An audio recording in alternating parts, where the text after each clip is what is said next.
Bonjour monsieur, bienvenue sur Télé Touraine. Aujourd'hui nous sommes présents avec vous, membres du Souvenir français au cimetière des Ursulines à Amboise. Pouvez-vous nous expliquer pourquoi?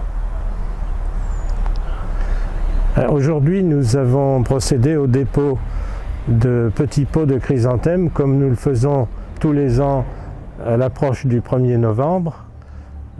Cette année nous avons déposé des pots sur les 46 tombes de ce qu'on appelle un enclos municipal militaire, plus 13 de l'autre côté. Alors les 46, ce sont des gens qui sont morts à l'ambulance d'Amboise en 14-18, des suites de leurs blessures ou de maladies contractées dans les tranchées.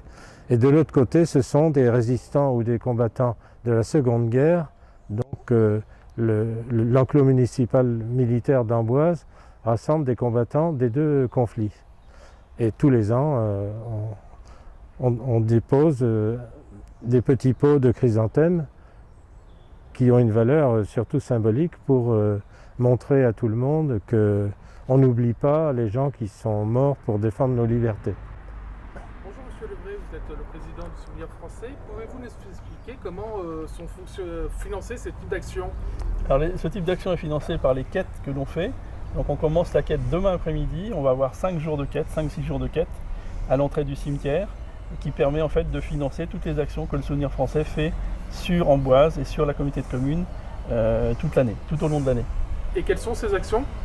Principalement, c'est d'entretenir les tombes dans chaque commune, de les fleurir et aussi de faire un devoir de mémoire et de recherche sur tout ce qui est demandé au niveau des anciens combattants. Monsieur Mestro, qu'est-ce que vous avez des mots à rajouter en plus sur les propos de monsieur Lebray? Le devoir de mémoire, c'est un mot qui ne me convient pas tout à fait, mais la transmission de la mémoire se fait surtout avec les jeunes générations. Et je dois quand même déplorer un peu que c'est difficile d'entraîner les familles à laisser les jeunes participer à des actions collectives.